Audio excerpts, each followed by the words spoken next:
Bienvenidos a Art Business, radio, televisión, el programa de los negocios, los emprendedores y los profesionales. Hoy miércoles, con el gran economista y abogado don Julián Salcedo, el análisis de la realidad económica más profundo. Bienvenido a Con S de Salcedo. Buenos días, amigos. Si hoy es miércoles y son las 11, si estáis en Radio Libertad, ya sabéis que estáis en Con S de Salcedo. Un miércoles más aquí con vosotros, esperando que lleguen las vacaciones de verano, pero todavía tenemos muchas cosas que decir. Y para eso tenemos hoy aquí a dos invitados de primer nivel, como todos los que tenemos por aquí, que hoy vamos a hablar pues mucho del mundo inmobiliario, mucho de la intermediación inmobiliaria, ¿verdad? Yo creo que sin más demora os presento a las personas que tenemos. A una la conocéis muy bien, porque yo creo que la hemos hecho fija ya en este programa y en esta sección, y es Ana Luengo. Ana es, además de economista y además de una larguísima trayectoria en el mundo inmobiliario, pues es la presidenta de AMSI, que es la Asociación de Mujeres Profesionales del Sector Inmobiliario. Y como ella dirá, nos hará, si quiere, la diferencia entre en y de el mundo inmobiliario. Bienvenida, Ana. Buenos días, Julián. Un placer, como siempre. Otro miércoles más, tener la posibilidad de estar acompañándoos. ¿Cómo era eso de o en?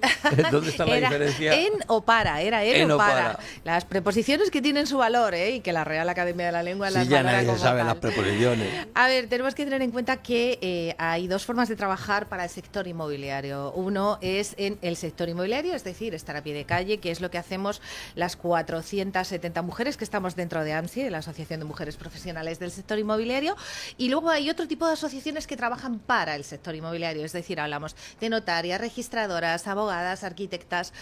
Nosotras le tomamos el pulso día a día a la calle como tal, y lógicamente, bueno, pues esa es la tremenda diferencia que existe entre el en y el para. Si alguien tenía alguna duda, AMSI es de en el mundo inmobiliario. Absolutamente. Y además habéis celebrado un congreso hace muy poquito tiempo, ¿no? Hemos hecho una jornada, que es la jornada de las 100 mujeres líderes inmobiliarias, el viernes pasado. Hace 3 viernes ya. Se me van las fechas porque tengo unas ganas locas de irme de vacaciones. Y ahora la próxima que tenemos será el Congreso Nacional que realizamos en Valencia, 26 y 27 de septiembre. Qué bueno. Y bueno, pues ahí nos reunimos. Es un congreso diferente. Insto a todas las mujeres inmobiliarias, sean o no socias, a que acudan, porque no tiene nada que ver con el resto de los congresos. Al ser un congreso solo de mujeres, la energía y los negocios y los business que realizamos son muy potentes. ¿Y solo mujeres es más divertido o qué tiene de diferente? Bueno, solo mujeres tiene diferente que, bueno, pues tú cuando estás en un consejo, por ejemplo, hablas solo temas de consejo, ¿no? En un entorno con mujeres, la verdad es que todo se entremezcla. Sabéis que el cerebro de las mujeres es como esa madeja es totalmente imposible. desmadejada, Un hombre ¿no? nunca puede estar en el cerebro de una mujer. Claro. Muy difícil, Vosotros tenéis todo como el vestidor perfecto, ¿no? Como el vestidor totalmente organizado. No tenemos vestidor los hombres. Sí, bueno, deberíais, pero el cerebro sí.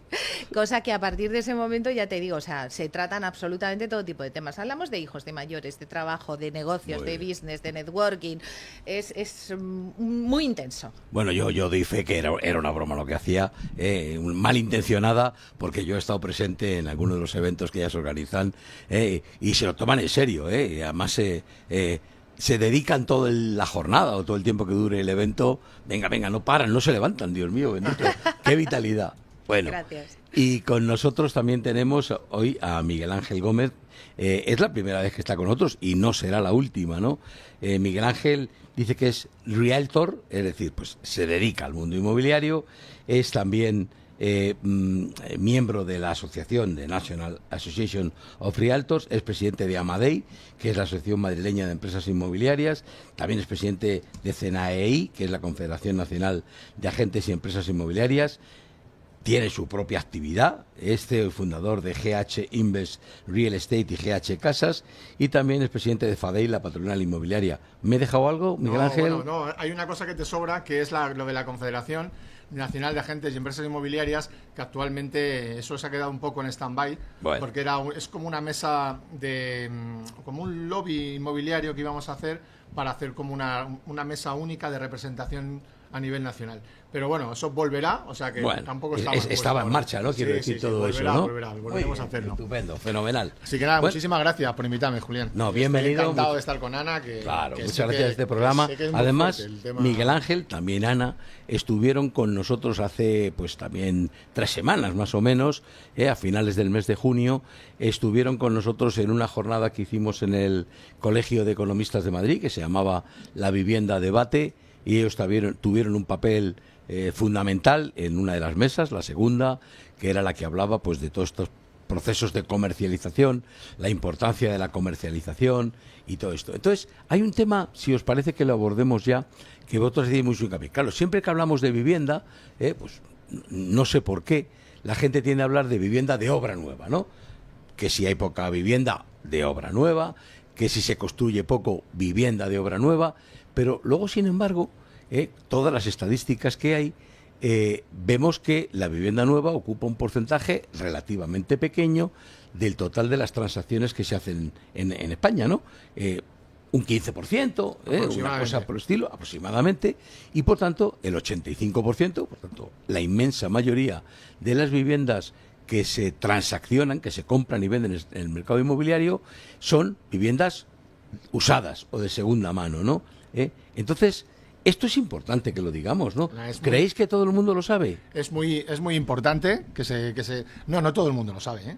Todo el mundo cuando se habla, además, porque los foros, y yo creo que tienen muchísima más fuerza, digámoslo, económica, los promotores, constructores y demás, para hacer sus foros, sus eventos y demás. Nosotros, a lo mejor lo tenemos un poco olvidado, pero ya estamos potenciándolo mucho más. El decir exactamente que el 85% son viviendas de segunda mano, pero es que además hay que decir que en el 70% interviene un agente inmobiliario.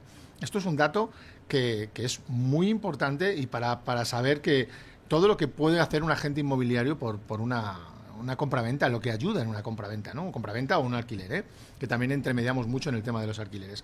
O sea, somos una parte del sector un poco olvidada, tanto institucionalmente como en imagen corporativa, digámoslo así, a nivel nacional, pero debemos remarcarlo y marcar que somos una parte muy importante para el PIB de cualquier comunidad autónoma. Importante lo son, pues ya habéis visto que dice que prácticamente 3/4 partes de las operaciones de compraventa que se hacen las intermedia un agente inmobiliario. Y luego es verdad lo que dice Miguel Ángel, que probablemente son los grandes olvidados o marginados, no sé exactamente qué palabra ha utilizado o qué palabra debo utilizar yo de este mundo inmobiliario, pero la realidad es que en la calle, cuando hablas a la gente de lo que es una inmobiliaria, pocos piensan en un promotor, lo que piensan es la agencia inmobiliaria que tienen cerca de su casa, ¿no? Al lado, muchas de ellas de barrio, en el sentido de proximidad, ¿no? ¿Es así, Ana? Totalmente. Y además, ya no solo eso, sino que en muchas ocasiones ni siquiera se plantean el transaccionar su casa a través de una agencia, ese 25%, porque creen que ellos tienen los conocimientos necesarios para poder hacerlo. Piensa una cosa, vamos a ver, la vivienda es el bien más potente prácticamente que posee el 85-90% de las familias, ¿no? El hecho de hacer una buena compra o el hecho de hacer una buena venta puede influir no solo en la generación de los padres, sino también en la generación de los hijos, ¿no? Es por ello que es muy importante que ese tipo de decisiones se tomen siempre asesoradas de forma totalmente correcta por personas que trabajan en el sector, por personas que tienen la cualificación profesional y por personas que tienen la experiencia profesional. Si tú vas a un médico a operarte el corazón, no le vas a decir al portero de tu casa que saque el cuchillo y te opere, ¿no? O sea, no, te preocupas de irte a un cirujano torácico, de buscar al mejor y evidentemente que te intervenga el equipo al que tú puedas tener acceso. Pues esto es exactamente lo mismo. O sea, digamos que en muchas ocasiones el ticket medio puede estar entre 400, 500.000 aproximadamente. Fíjate qué cantidad de dinero, con todo lo que ello conlleva, con lo que es el proceso de venta, con lo que es el proceso de pago de impuestos, liquidación, o sea, con lo que en muchas ocasiones es un proceso encadenado de búsqueda de otra vivienda de compra. Así que, por favor, que bajo ninguna circunstancia traten de navegar ese Mississippi, porque en muchas ocasiones se hunden, Miguel Ángel, decía Ana, muchas veces los compradores y los vendedores piensan que ellos ya se lo saben todo y que no necesitan a nadie más y tal. ¿Es eso o será que intentan evitarse la comisión, la gestión, los honorarios de intermediación inmobiliaria? Eso es una gran de las razones, es esa. La gente piensa que ese porcentaje que se va a ahorrar, que se piensan que se van a ahorrar, es bueno para ellos, cuando al contrario, un agente inmobiliario lo que hace es generarle muchísimo más beneficio en la venta de su vivienda o en el alquiler de su vivienda. O sea, nosotros somos capaces de hacer un trabajo que ellos mismos no van a saber hacer, como filtrar, por ejemplo, todas las visitas que tengan que hacer continuas de gente que son mirones, gente que no está cualificada para comprar. O sea, todo ese trabajo lo hace un agente inmobiliario. Entonces, ese porcentaje que se cobra de honorarios de intermediación, con el precio que le vamos a conseguir de más, se va a compensar. Entonces, es como decir, no le pago a un agente inmobiliario.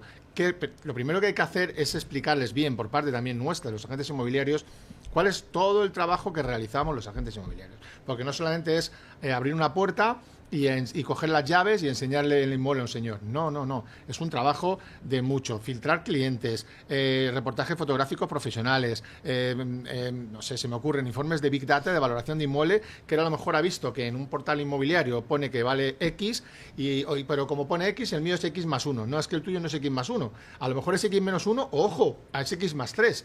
Esa información nosotros se la podemos dar porque tenemos una información del día a día en las zonas locales de cada inmueble, ¿no? Entonces, hay que conseguir que la propiedad, ya lo estamos consiguiendo con ese 70%, ojo, estamos muy contentos dentro del sector, que estamos intermediando ya en mucho importe, en mucho porcentaje. Entonces, lo que tenemos que conseguir es que la gente nos vea como una profesión de gente profesional, o sea, y formada. O sea, que estamos formados y que sabemos darle un servicio, igual que le van a un letrado a solicitarle o tengan que ir a pedir alguna información de una herencia y demás, pues igual que a nosotros, oye, tengo que vender un inmueble, ¿a quién le pregunto? ¿No? Como comentaba mi nana antes, a un conserje, no, mira, en su profesión, pero nuestra profesión es ser inmobiliario y dar un servicio a esas familias para que puedan comprar y gestionar su patrimonio. Pero sobre todo, yo creo, Ana, que no deberíamos ser una excepción, porque yo conozco, vosotros lo podéis confirmar o no, ¿no?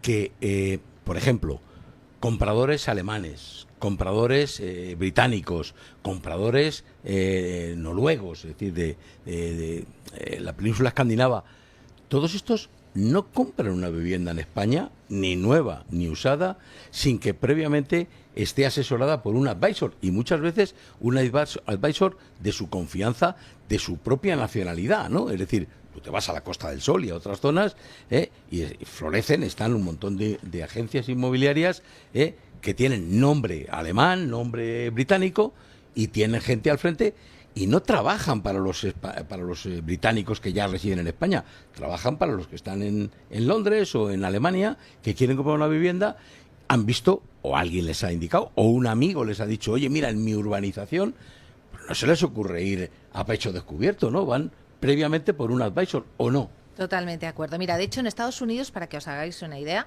el hecho de ser asesor inmobiliario, agente inmobiliario, es la tercera profesión más reconocida en el ranking social. La primera es el presidente de Estados Unidos, la segunda son los bomberos y la tercera son los asesores inmobiliarios.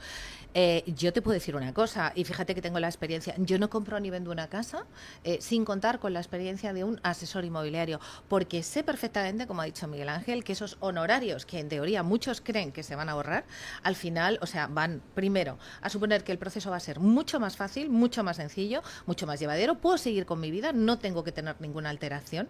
¿Tú sabes lo que le ocurre ahora mismo a un particular cuando pone un anuncio en Idealista, que además Idealista fomenta, ayuda y participa para que los particulares puedan publicar todo lo que quieran? Les llueve el teléfono, o sea, sufren un acoso y un derribo. O sea, son cosas que desde luego no proceden en este momento. Lógicamente, si tú quieres comprar o vender una vivienda, ponte en manos de un buen profesional, que vas a ahorrar mucho tiempo, porque el tiempo vale mucho dinero, porque es que yo no sé si es que las personas no son conscientes de ellos, pero todos nacemos con el mismo tiempo. Y si estás vendiendo una vivienda durante 2 años, pues la verdad es que acabas saturado, divorciado, de tu familia, de tu pareja y de todo el mundo. Yo por continuar, si no te importa, Julián, con lo que ha comentado Ana, comenta que es necesario que intervengamos un agente de inmobiliario, ¿no? O sea, ese agente inmobiliario, ahí es donde entra la profesionalización del agente inmobiliario. Y para conseguir esa profesionalización se necesita que un registro obligatorio de agentes inmobiliarios. No puede, vamos a ver, es una profesión en la que hemos comentado que se está gestionando el patrimonio de una familia, que es lo más importante que van a hacer en su vida. Es el momento más estresante de una persona, el comprar o vender una vivienda. Estos son datos reales, ¿eh? Es el momento más estresante de su vida. Entonces, no puede ser que lo esté ejerciendo esa profesión alguien que no sabe qué está haciendo. O sea, nosotros desde la patronal y desde el sector en general, lo que queremos es, nos gustaría que esa profesionalización del sector se consiguiera con un registro obligatorio de agentes inmobiliarios, que no pueda coger un conserje o un señor que está paseando en el parque, que esté con un perro y con un teléfono móvil vendiendo inmuebles, ¿no? Porque no le vas a dar garantía al consumidor final, que es de lo que se trata. Se trata de proteger al ciudadano. Y el ciudadano, si va a comprar un inmueble o va a vender un inmueble, tiene que estar protegido. O sea, igual, en este sector ahora mismo puede entrar cualquiera, no hay ningún tipo de limitación, ni la queremos. Ojo, no queremos ningún tipo de limitación de entrada al sector, pero sí que queremos que quien entre, que tenga un seguro de responsabilidad civil, un seguro de caución y una formación mínima. A ver, para poner una caña en un bar, en cualquier camarero, necesita el carnet de manipulador de alimentos y tiene que hacerse una cosa de 20 horas o de 2 horas o lo que le obliguen, pero tiene que hacerlo. Para nuestro sector, no. Entonces, por favor, este tema es tan importante que se tomen medidas para poder avanzar. Ahora mismo vamos a volver a ello, pero no solamente que, por eso lo que iba a decir a continuación de vuestra intervención anterior, es que no solamente es que el precio, la profesionalización, sino incluso la seguridad jurídica, por decirlo de alguna manera, que te da un asesor profesional, ¿no? Quiero decir, claro, el asesor profesional, imaginemos estamos hablando de una compraventa, pues seguramente el contrato de arras, nadie va directo a la notaría a firmar una escritura, pasa previamente por un contrato de arras que formaliza. Bueno, quizá por deformación profesional, pero yo también soy abogado, pues sabemos que hay no una sola forma de arras, hay 3 formas de arras, ¿verdad? No vamos a aburriros con eso. Bueno, es que dependiendo de la que firmes, te comprometes a una cosa o te comprometes a otra. Si firmas las penitenciales, las confirmatorias o las penales, pues igual no estás firmando lo que crees que estás firmando. Con un asesoramiento adecuado, pues el propietario te dice, sepa usted que con esta que estamos firmando, con devolverle a usted el duplo o con perder la cantidad que da, tal. Otras dirán, no, esto es una compraventa en firme, son confirmatorias. Es decir, todo ese tipo de matices es imposible que lo sepan, ni aunque seas abogado, porque no te conoces esto, pero algo mucho más simple. Pedir una nota simple al registro de la propiedad para saber si tiene algún tipo de carga. Ya no digo una nota extensa, pero por lo menos una nota simple. Todo este tipo de cosas, además de la visita física al inmueble, asegurarse pues de que ha pasado la inspección técnica de edificios, que está en regla, que tiene la licencia de primera ocupación, algo que se da por supuesto que una casa con 20 años de antigüedad pues tiene licencia de primera ocupación o cédula de habitabilidad. Pues a lo mejor no. Sí, bueno, yo lo que es necesario, no, es necesario, imprescindible. O sea, una nota simple, yo cuento algún caso particular que, por ejemplo, no saben lo que es ni una afección fiscal. Lo toman como una carga y te puede hacer una persona que no sepa, no sea un buen advisor, un buen gestor, te puede echar atrás una operación y con los contratos de arras, como tú decías, ¿no? O sea, todo esto se consigue haciendo que el sector entero mantenga una línea de comercialización estándar. O sea, luego puede haber diferentes versiones, igual que en el derecho, como quieras, ¿vale? Pero que sí tenga unos requisitos mínimos para poder hacer ayudar a una compraventa, ayudar en un alquiler. O sea, esa persona tiene que estar formada, tiene que darle una garantía. Ojo, y lo más importante, que el consumidor, si hubiera algún problema, pueda ir a algún sitio a reclamar. Es que, claro, o sea, que fulanito de tal, en la inmobiliaria tal, se ha quedado con mi reserva de 3.000 euros, ¿vale? Oye, ¿dónde reclamo? En la inmobiliaria tal y fulanito de tal. Pero es que si lo haces con alguien que no está informado de nada, ¿y dónde voy? ¿Qué hago? ¿A quién hago? ¿No? Entonces, esto es un tema de seguridad para el ciudadano. Y esa seguridad jurídica, ojo, nos hemos convertido en ciudadanos de segunda, ¿eh? De verdad, o sea, los ciudadanos de España, no en todas las comunidades autónomas, por desgracia, porque en Cataluña sí que está el registro obligatorio y ahí está muy, no controlado, está muy fiscalizado el sector inmobiliario. Si hay algún problema, se puede saber, además hay muchísimos más datos, que buscamos muchas veces datos y los buscamos en portales externos, cuando si tú tienes un sector profesionalizado y con un registro, tú puedes tener muchos más datos que tienes actualmente para el futuro, para poder ir haciendo diferentes cosas buenas y viendo las cosas buenas o malas del sector, ¿no? Entonces, esto nosotros los ciudadanos de Madrid, por ejemplo, somos ciudadanos de segunda comparación con los catalanes, con los ciudadanos catalanes, totalmente. O sea, porque yo no estoy protegido. Una persona que viene a comprar a Madrid, bueno, pues como se lo puede vender cualquiera, está totalmente desprotegido. Entonces yo creo que hay que avanzar en ese tema y lo haremos seguro. ¿Y por qué no lo hay? Porque yo recuerdo que allá por el año, pues no sé, 2005, una cosa por el estilo, hasta el 2005, creo que fue esa fecha, estaban los APIs, ¿no? Los agentes de la propiedad inmobiliaria, a los que el acceso no era fácil, tenías que superar unas pruebas, una especie de concurso o oposición, y solamente una vez superado te habilitaba para que... Era complejo, yo tengo que deciros que yo me presenté a la última convocatoria que hubo, por razones que no vienen al caso, la aprobé, por supuesto, pero efectivamente, antes de que saliera el listado de admitidos, no admitidos y poder darme de alta en el colegio de API si lo hubiera querido, fue cuando se anuló la obligatoriedad de estar inscrito en el API y podía ser API ya, quiero decir, intermediario inmobiliario cualquiera. ¿Por qué?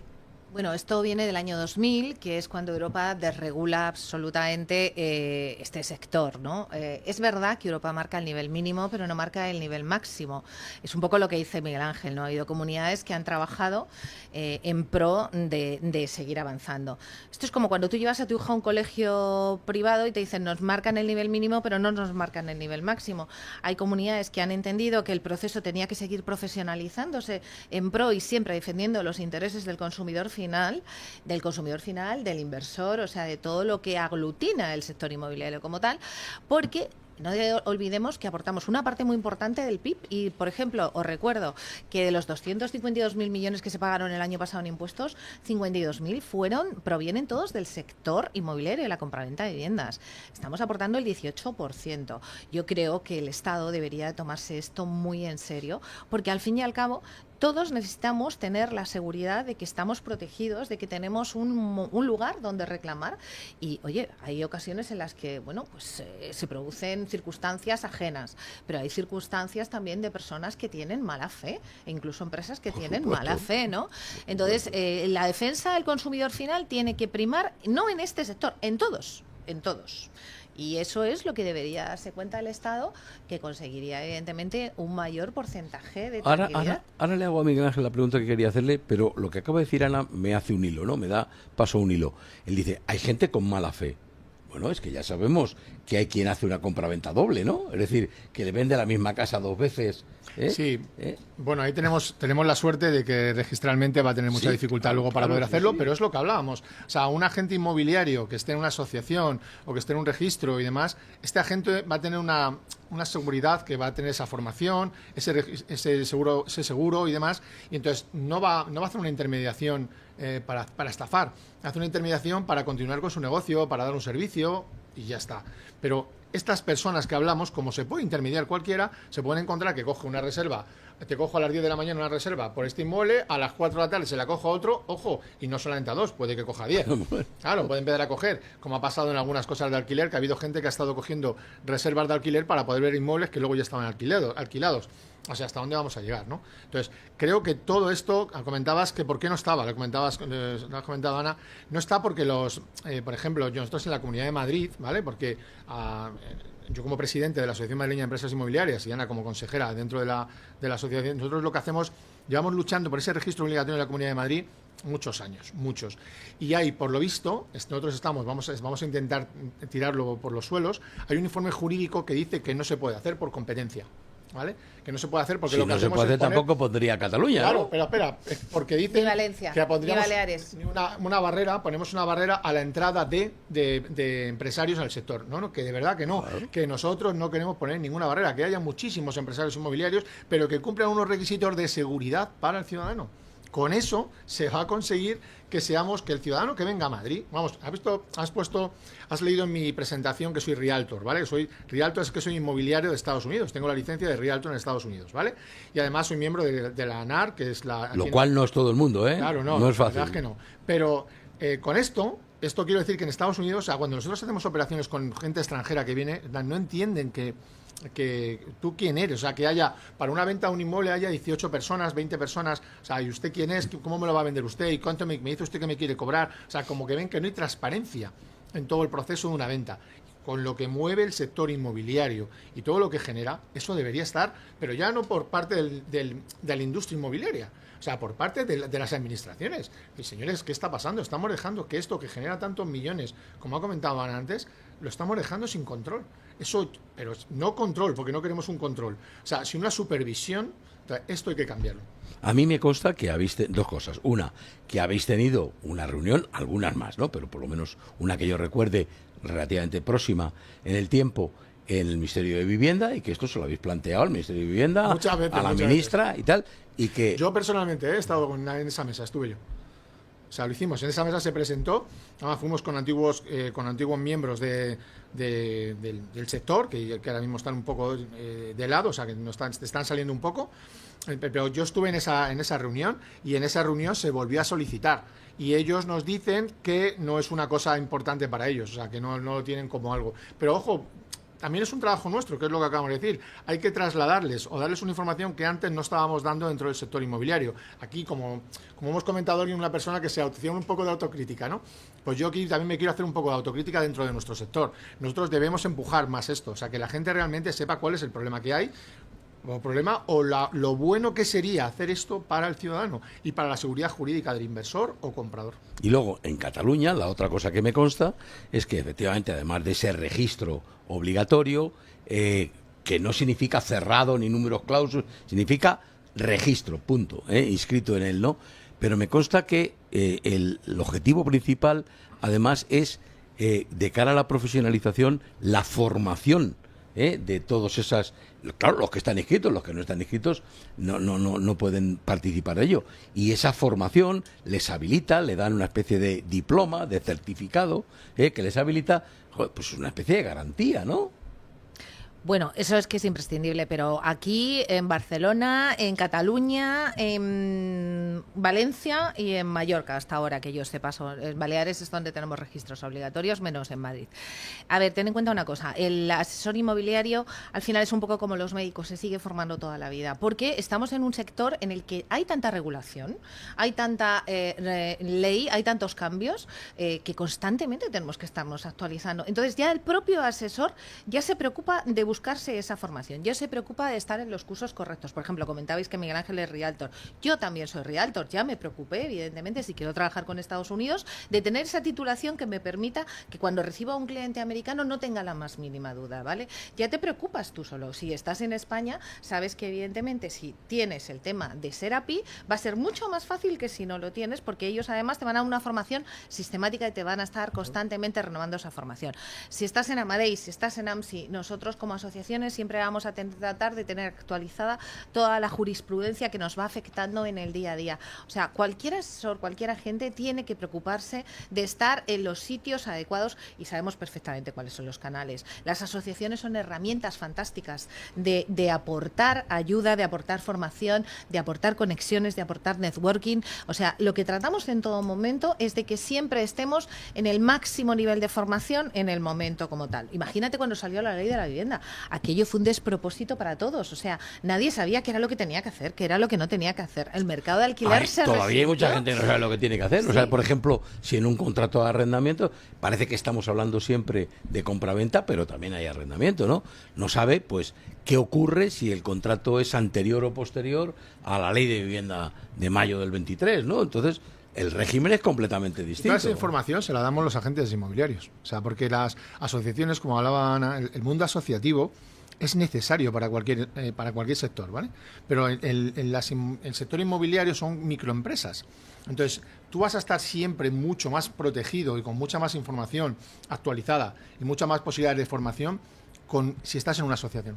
O sea, tú solo, una inmobiliaria de Parla, pongamos pequeñita, si no está con una que seguramente que funcione muy bien y estén muy bien, sean profesionales, pero va a tener mucha más protección, tanto empresarial como para dar un servicio muchísimo más actualizado estando en una asociación.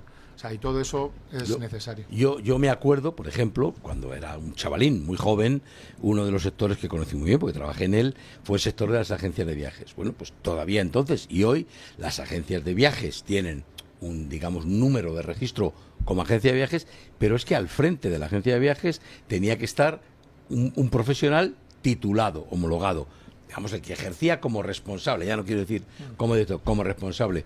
Si no lo sabemos que se compraban y se vendían las licencias, por decirlo de alguna manera, ¿no? Oye, pues venga, tú te pago no sé cuánto porque estés... Bueno, bien, pero asumía una responsabilidad el que lo aceptaba, ¿no? Entonces, ¿por qué eso? O, por ejemplo, en la mediación en asuntos civiles y mercantiles.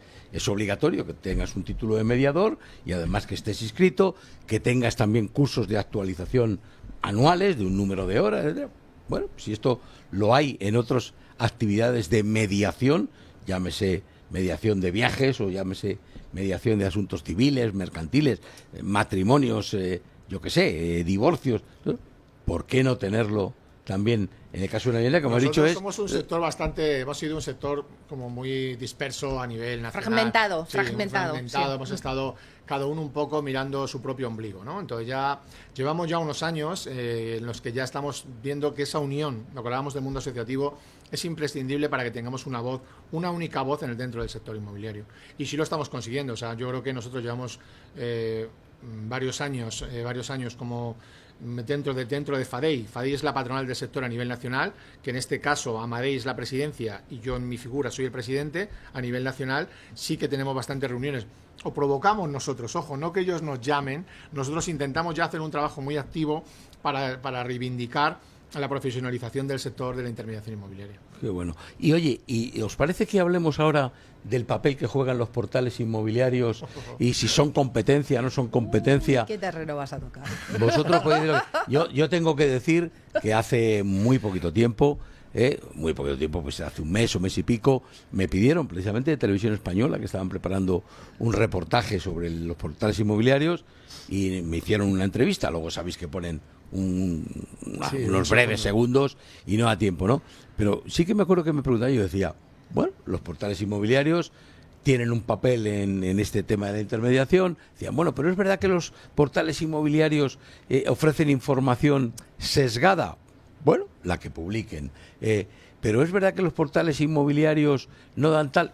Bueno, pues mucha gente va porque son gratis, sabes que son de pago, pero 1 o 2 anuncios, depende de cuál, te permiten publicar. Bueno, sí, pero lo que pasa es que incrementan el precio. Pues depende, si puedes incrementarte el precio, pero si lo tienes publicado por 120 y el precio son 100 y lo tienes publicado un mes y no te llama nadie, pues oye, tarde o temprano terminarás bajándolo, ¿no? No sé, ¿qué os parece el papel de los portales? Empiezas tú, Ana, Voy a abrir yo este Se lo fuego. dejas a ella. Se lo dejo. Ahora después continúo yo, pero A depende ver, de ella. vamos a ver. De los portales inmobiliarios, al fin y al cabo, son empresas privadas que lo que buscan es el máximo beneficio posible. Idealista se ha vendido ahora mismo, si mal no recuerdo, 2.500 millones de euros es lo que ha costado Idealista en la segunda venta. Corrígeme, Miguel Ángel, sí, porque una esto primera, para esto... que fueron los hermanos Encinar. Efectivamente. Claro. Bueno, a raíz de ahí hay una cosa que está muy clara. Hay 2 conceptos dentro de Idealista, la parte profesional y la parte del usuario final. Es que no podemos compararlo, no tiene nada que ver el usuario final, como tú muy bien dices, se le permite hacer una publicación de 1 o 2 anuncios gratuitos. A partir de ahí, bueno, quien realmente mantiene Idealista somos las agencias. Claro. Quien realmente mantiene Fotocasa somos las agencias. Lo sé. Quien realmente mantiene 1000 anuncios somos las agencias. Y así podría seguir enumerándotelos todos, que no es plan, ¿no? Entonces, en ocasiones hay portales como Idealista que lo que hacen es una clara competencia contra sus clientes reales, que somos las agencias como tal. No te rías, Miguel Ángel, que te estoy viendo. Es la realidad. O sea, vamos a ver, tú puedes efectivamente darle unos servicios al usuario final, pero siempre y cuando no sea directamente compitiendo con tus verdaderos clientes, que son los que te sostienen. Porque si tenemos todos la feliz idea de montarnos nuestro propio portal inmobiliario, que es una idea que se maneja, lógicamente, y hay varios, no uno, bueno, sino que hay varios. Relativamente fácil, ¿no? Bueno, no es tan difícil, no es tan difícil. Evidentemente no tenemos 2.500 millones, tamaño, claro, pero sí tenemos muchas ganas, ¿vale? Entonces, partiendo de esa base, yo creo que deberían mirarnos con más mimo, más cariño y evidentemente saber quiénes son sus clientes como tal, sus clientes finales. Tú aportas lo que estemos oportuno. Yo sí que he conocido también como muchas agencias inmobiliarias, que son las que realmente soportan los portales, porque las agencias inmobiliarias pagan por publicar los anuncios, mantienen quejas contra algunos o contra todos los portales. Oiga, el coste que esto tiene en términos de coste-beneficio no me compensa, pues me cuesta mucho y al final lo que obtengo por este canal de comercialización pues igual no me compensa. Bueno, y todo esto pues está provocado ¿por qué? Por lo que hemos comentado antes, por esa dispersión que tenemos dentro del sector inmobiliario, ¿vale? O sea, nosotros tenemos esa que ya que ya estamos muy bien, nos llevamos fenomenal y creo que podemos ir avanzando y ojalá dentro de 20 años, podamos decir que hay un portal inmobiliario de los inmobiliarios, ¿no? Ya existen algunos dentro de las asociaciones, que los hacen para ellos propios, para ellos mismos, son como unas MLS y demás, ¿vale? A ver, lo que el portal inmobiliario se ha convertido es para mí en una de las cosas es en el informador de datos. O sea, yo creo que ellos utilizan todos nuestros datos para dar información de datos a la población entera. Entonces, perdona, si es que los datos son nuestros. Los datos están especulando con información nuestra porque nosotros se los estamos dejando a ellos. Y eso es un error por parte de la industria inmobiliaria. O sea, vamos a ser claros. Dependemos de ellos por posicionamiento y porque no se ha sabido no desvincular los portales de lo que es la intermediación inmobiliaria. Ojo, ya están ocurriendo cosas que ya se están vendiendo inmuebles sin subir a los portales inmobiliarios. Esto es un tema importante. Y aquí los portales inmobiliarios dan datos, yo no voy a decir quién es de ellos, el nombre, pero ellos dan datos que realmente no son datos reales, dan datos de precios de comercialización y nunca dan el dato de precio de cierre. Y ese dato de precio de cierre lo podíamos dar nosotros. Pero ¿qué ocurre? Que eso se necesita hacer una unión muy, muy compleja dentro de nuestro sector en la que se está trabajando y yo espero que dentro de un año pueda venir otra vez y ya lo hemos conseguido, ¿no? O sea, te puedo decir que creemos que se les llama demasiado a ellos para la información del sector inmobiliario. Es como si ellos solamente tuvieran monopolizado toda la información. O sea, te hablo de que le llama el ministerio, le llama un informe de BBV, le llaman a ellos, o sea, porque tienen un dato simplemente de comercialización. Hay otros datos para dar informes, ¿no? Entonces, y al sector de la intermediación no se nos llama. Bueno, y la prueba la tenemos en que no son solo ellos, porque el presidente de gobierno en estas modificaciones que ha presentado al Congreso de los Diputados, esta modificación de la Ley de Vivienda, uno de los temas que pretende introducir es crear, digamos, un registro propio para manejar esta información, porque ha dicho literalmente, cosa que a mí no me parece tampoco justa en su totalidad, ¿no? Que los datos que ofrecen los portales inmobiliarios no son de fiar. Bueno, si no fueran de fiar, perdóname, no es que yo quiera sacar la cara por los portales, ahí está el Ministerio de Consumo, y que entre. Es decir, ¿verdad que a otro tipo de empresa, de la que sea, una agencia de viajes que hemos dicho antes, o cualquier otra que dé información, digamos, no ajustada, errónea o que desinforme, entra el Ministerio de Consumo a por ello y les pone multas, sanciones, etcétera? Están regulados, pues aquí lo mismo, ¿no? Bueno, yo tenía alguna reunión en el ministerial, perdona que me meta, en alguna reunión ministerial y sí que nosotros hemos hablado mucho de los datos. O sea, ellos lo que necesitan es datos. Entonces, como yo apuntaba, en los datos que aporta un portal inmobiliario no es un dato oficial, no es un dato real. Entonces, yo no es que... No hay que manejarlo, claro, con lo que vale, ¿no? Ese registro de datos, esos datos que necesitan, nosotros nos los llevan pidiendo desde hace varios años, desde el Ministerio, que necesitan datos reales de información, ¿no? Entonces, Yo el otro día estuve en una mesa sentado con, no sé, en el observatorio del alquiler. Estuve en el observatorio del alquiler, estuve con... Es que depende de Alquiler Seguro. Sí, de Alquiler Estuve Seguro. con Javier. Estuve con Javier Martín, ¿no? Sí. Javier Martín, y hemos quedado en reunirnos de nuevo para seguir trabajando de qué manera se puede aportar dentro del sector, que seguramente trabajen con el de... Javier Martín, ¿te portales. refieres al director general de Vivienda? Director general de Vivienda, y estuvimos charlando de cómo volver a reunirnos para poder aportar esa información que nosotros creo que podemos dar mucho más, que sea mucho más fiable de la que puede dar. Ojo, los datos de comercialización que tienen son bestiales, ahí no vamos a decir nada, porque cogen el 90% del sector de la intermediación inmobiliaria, está ahí publicando, ¿no?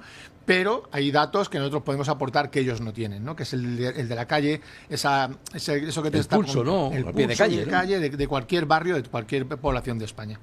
Y además, ya no solo eso, por ejemplo, hay portales como Fotocasa que trabajan estupendamente bien con unos estudios económicos increíbles. O sea, es brutal lo que hace Fotocasa, ¿no? En ese sentido. Os digo que, por ejemplo, los datos de Idealista no son malos, ¿no? Sí, pero son datos, pero hay que tomarlos en el contexto en el que los tenemos. O sea, son datos donde mezclamos temas de profesionales y mezclamos temas de consumidor final. ¿Qué ocurre? Que cuando tú coges, por ejemplo, y sacas el precio medio de una zona, imagínate, cualquier usuario, ¿vale? Ahí ha llegado un consumidor y ha dicho, mi casa es la más mejor, la más bonita y la más chula. Entonces, como mi vecino la ha vendido por 300, yo, como mi casa todavía es la más mejor, insisto en la más mejor, que esto es importante, la voy a poner por 350. Ese señor ya te ha metido un pico directamente en la subida del precio. Llega el vecino, bueno, pues como el vecino ha publicado por 350, pero la mía es la más mejor, yo la publico por 400. Es decir, no son datos, evidentemente, contrastados ni son datos fiables. Son datos que es lo que comentamos, que hay que tomar en su contexto. No es que sean malos y que los portales no den datos correctos, no, los portales dan los datos correctos en función de las métricas que ellos preestablecen. Si permiten medir a los particulares con las agencias para, por ejemplo, sacar lo que todos sabemos, que es el precio del metro cuadrado medio en una zona, bueno, pues es un problema de que no está bien calibrado, porque un particular nunca va a tener la visión ni va a saber exactamente cuánto cuesta realmente su propiedad, si en muchas ocasiones vienen solamente a nosotros para que se las tasemos. Pero lo ha dicho antes Miguel Ángel, ¿no? Nada tiene que ver el precio de salida, que es el precio que se publica, con el precio de cierre, que es el que verdaderamente se cierra la transacción, ¿no? Así es. O sea que el hecho de decir, bueno, es que han publicado a 400.000 esa casa, bueno, pues muy bien, ¿a cuánto se ha vendido? Eso Pues es. probablemente ni el portal lo sabe, Claro. en muchas ocasiones. No, ellos Es que no tienen los datos para poder saberlo. Nosotros, con el tema de lo que comentaba Ana, de los datos, de por ejemplo los alquileres, ya lo discriminan dentro de su buscador, pero no quitaban las viviendas de uso turístico de alquiler. Entonces tú una vivienda de uso turístico o de alquiler de temporada, por ejemplo, ponías a 2.000 euros, ¿vale? Y el barrio estaba en 1.500. Entonces, ¿qué pasa? Que eso lo que hacía era desvirtuar el valor de alquiler para una familia. Para lo que estábamos hablando de que un señor, ¿para qué voy a pagar a un agente inmobiliario si yo me puedo mirar en Idealista o en cualquier portal inmobiliario, puedo mirar un dato y lo hago yo solo, ¿no? Pues mira, es que lo estás haciendo mal, porque tú no estás comparándote con algo que no tiene nada que ver con la tipología de tu inmueble, ¿no? Entonces, eso hace que el mercado, fíjate que le echan mucho la culpa a los extranjeros, a las inversiones extranjeras y demás, o sea, se haya podido desvirtuar un poco, que mucha gente ha subido mucho el valor del alquiler del inmueble, ¿sabes?, con una referencia de un alquiler de temporada, cuando no tiene nada que ver. Bueno, pero esto es muy fácil, ¿no? Los que en su día estudiamos, no me dedicaba a ella, pero estudiamos estadística, sabemos que no solamente todo es la media, es decir, hay 400 inmuebles, las sumas son tanto, dividido en tal, la media es 1.150 euros. Venga, es que hay muchos más parámetros que la media. La mediana, yo qué sé, los déciles, los percentiles, lo que fuera. No, yo creo que no es tan simple. ¿Os parece que volvamos a la profesionalización?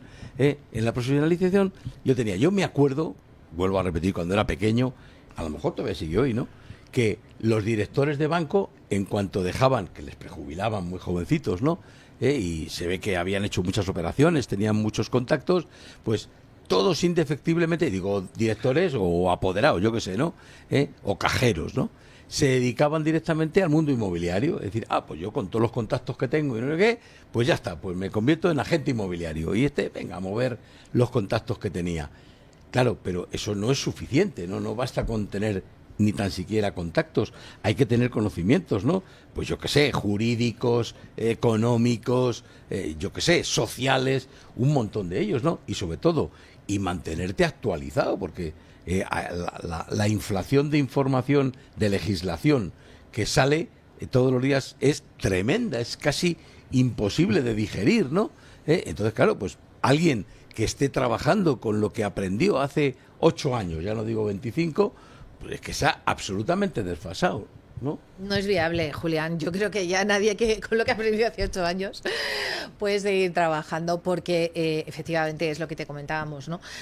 Tanto Miguel Ángel como yo. Hay un proceso de actualización constante, sobre todo con los grandes cambios legislativos que introduce constantemente este gobierno y todos, o sea, porque la verdad es que, bueno, pues por la dinámica, por el sector. Al final esto, te vuelvo a repetir, yo creo que sería la solución, la profesionalización del sector, sí o sí, porque es lo que necesitamos. Porque cuando tú sabes que tienes profesionales que no van a cometer errores porque efectivamente, o sea, saben cómo hacer su trabajo, cómo desarrollarlo, tienen los conocimientos jurídicos, los conocimientos económicos, los conocimientos notariales. No somos notarios, por Dios, ¿no? Pero quiero decirte que todos sí sabemos lo que tenemos que llevar a la hora de ir a una escritura, que todos sí sabemos interpretar una nota simple, que todos sabemos que si esta carga, o sea, al final de lo que te das cuenta es de que tienes que saber un poco en líneas generales de todo, ¿no? Somos un poco como los médicos de cabecera, tienes que tener una visión global de 360 para poder hacer el diagnóstico de la propiedad, pero es verdad que ha habido ocasiones, o sea, a mí me ha pasado con un notario estar discutiendo una carga, que era una carga que simplemente, o sea, se levantaba en cuanto se hiciese la siguiente inscripción y el notario me lo estaba discutiendo, y digo, mire, o sea, vamos a ver que es que he hablado con el registrador sobre esta carga, o sea, tienes que tener un nivel de conocimiento, un nivel de manga ancha, que cuando llegas a todos los procesos, desde que inicias hasta que acabas, tienes que llegar con el 100% de éxito. Nosotros, por continuar, disculpa, Julián, con el tema... Sí, te iba a decir, si me preocupa, es que antes tú has hablado, ese matiz muy importante, de afecciones, ¿no? No tiene nada que ver una afección con una carga, no. Y no todo el mundo es capaz de distinguirlo, ¿no? Con el tema de la formación, dentro de las asociaciones lo que hacemos es siempre tener actualizado a todos concursos, con módulos de formación, etc. Pero además desde la patronal se está, lo que queremos dentro del sector inmobiliario es tener trabajadores que vengan, trabajadores formados, y se está trabajando con el tema de los módulos de formación profesional. O sea, esto es un tema importante, esto es un tema que ya se lleva trabajando en otras asociaciones, por otras personas o por otras parte dentro de las asociaciones que están hablando con los direcciones generales de formación, pero desde la patronal, o sea, nosotros estamos haciendo lo mismo. O sea, lo que se está haciendo ya es intentar unificar que haya una formación profesional reglada para nosotros, para que la gente que pueda y diga, quiero hacer gestión inmobiliaria. Perfecto. Pues, oye, hazlo. Entonces, eso se necesita hacer dentro de las asociaciones, porque el ministerio no va a poder hacerlo, ni el ministerio ni las direcciones generales de cada una, porque las competencias están en cada una de las comunidades autónomas, ¿vale? Entonces, lo que nosotros tenemos que hacer desde el sector es potenciar esa formación profesional, hacer que un centro de formación profesional sepa que si él pone en sus cursos, en su publicidad de cursos, pone que tiene la gestión inmobiliaria, que sepa que sus alumnos van a salir con un acuerdo de contratación automático. Eso va a hacer que nosotros, para el sector, ya vienen formados, las personas que vienen formadas, se va a ir autorregulando el sector, ¿vale? Sin querer hacerlo, porque se va a ir haciendo una profesionalización del sector de una manera más oficial, y con eso estamos haciéndolo, estamos trabajando. Sí, mucho porque es que muy oportuno lo que acaba de decir Miguel Ángel, me parece a mí, porque claro, no pensemos que para ejercer necesariamente de agente de la propiedad inmobiliaria o agente inmobiliario o intermediario inmobiliario hay que ser abogado o hay que ser economista o hay que ser licenciado en marketing, una FP de estas de primero o segundo grado, no sé, de las que da una preparación suficiente como para, hombre, no digo para hacer grandísimas operaciones, pero sí el 90% de las operaciones que se intermedian todos los días, ¿no? O sea que no hablemos de una cosa muchísimo más compleja, porque efectivamente también necesitaríamos ya, ninguno de nosotros sabríamos, necesitaríamos probablemente una due diligence o algo mucho más grande, pero la del día a día, ¿no? Vender una casa o vender un chalet o vender un suelo, ¿no? Me parece que bien. Y hay un aspecto que habéis recogido y que yo no quería olvidarme, porque no todo es esa formación profesional de tipo técnico, jurídico, económico, sino también ética, ¿no? La ética es fundamental. Antes habéis dicho, uno puede hacerlo de buena fe o de mala fe, se puede equivocar, todos nos equivocamos, pero sobre todo tiene que tener un comportamiento ético. Luego, al final, nos equivocamos. Ahora, si el punto de partida es voy a ver cómo les engaño a estos, pues Hombre, dentro de las asociaciones lo bueno que tenemos es que los códigos de ética están regulados, ¿sabes? Y cuando tú entras dentro de una asociación, lo primero que haces es adherirte a ese código de ética, ¿no? Porque, entre otras cosas, no tendría sentido que no fuese así. De hecho, nosotras, por ejemplo, dentro de AMSI tenemos nuestro propio comité de ética también para dilucidar, bueno, pues aquellas posibles situaciones en las que pueda haber un perjuicio, o sea, tanto a nivel de consumidor final como a nivel de clientes y asesores, ¿no?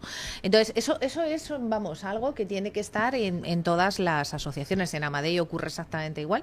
Y lo que sí que te digo es que no se puede funcionar sin un código de ética dentro de una profesión, porque al final, bueno, pues siempre hay barreras que algunos traspasan. Oye, y dentro de esto el papel de las asociaciones, como muy bien ahora decía Ana, es fundamental para ese control ético, para la formación de los asociados, etcétera, pero también, y para garantizar la profesionalización, pero también las asociaciones se preocupan de evitar el intrusismo profesional. De evitarlo no, porque no se puede. O sea, no podemos, al no existir un registro obligatorio, advertir que existe, ¿no? Claro. Nuestro trabajo es decirle al consumidor que las personas que están en estas asociaciones cumplen unos requisitos, y esos requisitos ya directamente nosotros, para poder estar dentro de la asociación, tienes que tener un seguro de responsabilidad civil, un seguro de caución, y vemos que tengas experiencia en el sector. Como apuntabas tú antes, no hace falta muchas veces que estén todos los trabajadores, pero sí que está el gerente, la cabeza, ¿no? Está el gerente, que es el que tiene que dar la responsabilidad ante esa agencia inmobiliaria que está vendiendo inmuebles, ¿no? Entonces, yo creo que se va a poder conseguir todo esto si seguimos con lo de la regulación que estamos hablando. ¿Y vosotros creéis que esto, a nivel de calle, la gente lo entiende o le causa alguna preocupación? Yo tengo la sensación de que no.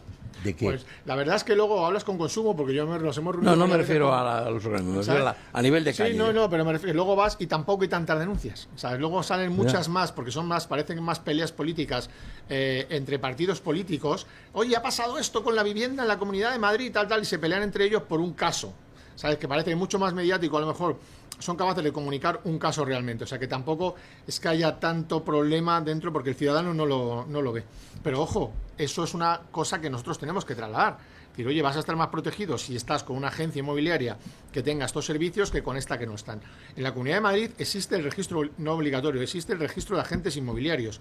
O sea, hay como, me parece que son 1000, ¿vale? En la comunidad 1000 o algo así aproximadamente, y en la Comunidad de Madrid se habla que somos más de 4500 agencias inmobiliarias. Entonces, nosotros estamos continuamente hablando con José María, con María José, etc., para poder potenciarlo y potenciarlo al registro obligatorio. Ellos no lo ven por este informe jurídico que he comentado antes que no quieren, pero no se dan cuenta que están haciendo que ese ciudadano tenga inseguridad. ¿Y por qué solamente se meten 1000? O sea, también ellos deberían ver, oye, si tenemos un registro, ¿qué pasa? ¿Por qué los otros 3000 no quieren, no? O sea, habría que ver que ellos también vean de una forma... ¿Por qué no están estos 3000? Porque solamente 1000, ¿y qué hemos conseguido con estos 1000? O sea, ahí hay un trabajo interno de la institución, de la que ellos vean, pues nos está de las administraciones públicas, las administraciones públicas que vean si realmente existe. ¿Para qué sirve el registro de agentes? O sea, ¿nos sirve para algo? ¿Podríamos conseguir algo? Si fuese un registro de agentes obligatorio de agentes inmobiliarios, pues podría haber acuerdos entre los agentes inmobiliarios y las administraciones. Oye, necesito que me hagas de colaboración, ¿no? Una colaboración. Hazme datos. Dame datos de alquiler. Dame una oferta de tal. ¿Sabes? O sea, todas esas cosas son necesarias para que, bueno, que en un momento determinado puedan verlo. Muy bien. Y una cosa más. Tal vez esto que tú acabas de decir, que es un tema muy importante, ¿no? Dice, por ejemplo, en la Comunidad de Madrid hay un registro voluntario, que hay 1000 inscritos, pero sabemos que hay 4500 agencias inmobiliarias funcionando. Luego, por tanto, hay menos de una cuarta parte inscrita y 3/4 parte no inscrita. ¿Esto puede ser, en cierta medida, favorecedor de la economía sumergida en el sector? Mira, en el sector cada vez hay menos economía sumergida. Venga, muy bien.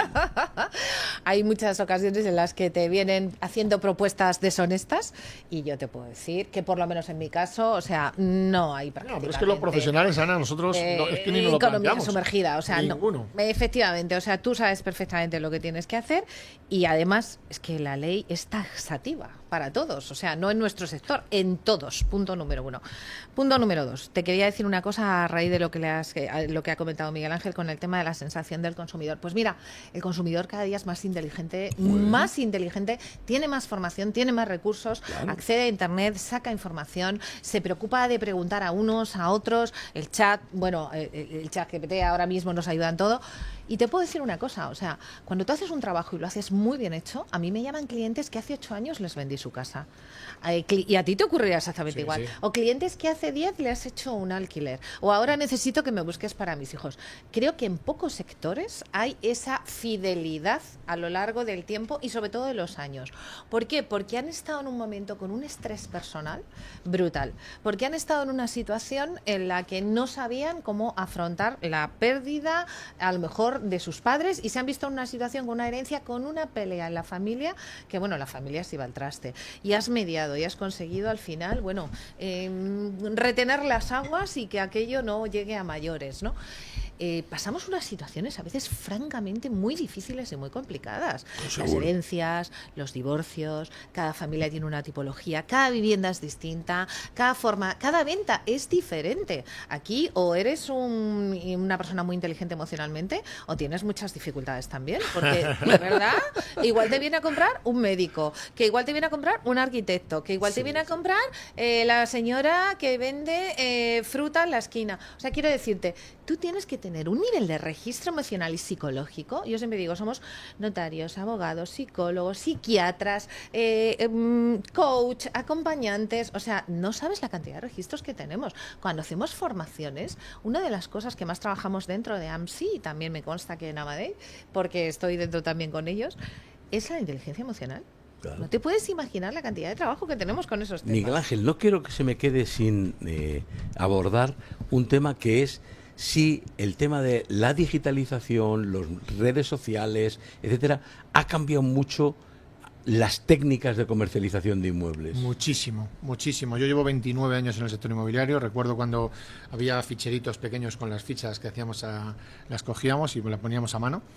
Y sin esto, quien no esté actualizado en el sector inmobiliario con tema de inteligencia artificial, Big Data, etc., está fuera del sector. O sea, yo creo que ahora mismo, por eso es tan importante el mundo de la asociación, o sea, el mundo asociativo, para que esa inmobiliaria no se sienta sola. Oye, ¿cómo me pongo yo al día con los datos de Big Data que puedo sacar del registro de la propiedad? Pues te lo va a ayudar tu asociación. Tú solo no vas a poder nunca. O sea, luego con la inteligencia artificial nosotros ya estamos dando cursos, como dice Ana, de formación y viendo cuáles son los pros y los contras, que ahí tenemos bastantes problemillas todavía jurídicos para tener un poco de seguridad para todo, para el ciudadano y demás, ¿no? Pero que es imprescindible. Quien no esté, no va a poder estar nunca, o sea, que no esté al día, no va a poder seguir en este sector inmobiliario. Pero yo veo cada vez más en redes sociales, desde Facebook a Instagram o TikTok, yo qué sé, o TikTok, ¿no? Donde, ojo, no un particular que intermedia, sino agencias inmobiliarias que están ahí presentes y que tienen, si están, es porque creen que tienen algún posicionamiento. Claro, en eso, ¿no? son formas diferentes de comercialización que han ido apareciendo y habrá muchas que estén en la parte top y habrá otras que estén en la parte media, pero tienes que utilizar TikTok para vender una casa que te ha dejado un señor para vender. Ojo, otro servicio más que da un agente inmobiliario, que un particular eso no lo va a hacer. Un particular no va a ponerse a meter su casa en TikTok, alguno lo hará, otro no lo hará, pero un agente inmobiliario, si tiene un plan de marketing específico de redes sociales y está dentro de TikTok, seguramente que lo haga y sea muy Pero positivo. Para utilizar esas redes de comunicación hay que saber, ¿no?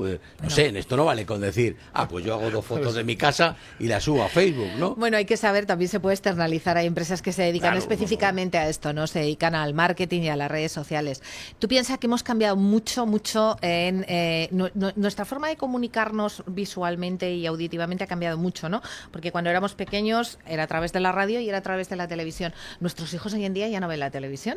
Todo lo que hacen, se ponen en scroll, chin, chin, chin, chin, y lo que hacen es ver directamente o TikTok o Instagram. Facebook ni siquiera entra dentro de su registro, o sea, es algo que ya está absolutamente degradado para ellos, ¿no? Entonces, la forma de comunicarnos ha cambiado totalmente, con lo cual, bueno, pues hay que adaptarse. Pues hemos llegado al final, nos debe quedar medio minuto. Te lo cedemos a ti, Miguel Ángel, para que nos digas adiós, casi. Nada, muchísimas gracias por la invitación, ha sido un placer estar aquí con vosotros y espero volver y con buenas noticias, con esos retos que nos gustaría a los agentes inmobiliarios que tengamos nuevos. Muy bien, pues amigos, un miércoles más hemos llegado al final, se nos ha pasado el tiempo, por lo menos a mí corriendo, y bueno, pues ya sabéis, el miércoles que viene estaremos aquí otra vez con vosotros. Feliz semana, hasta luego.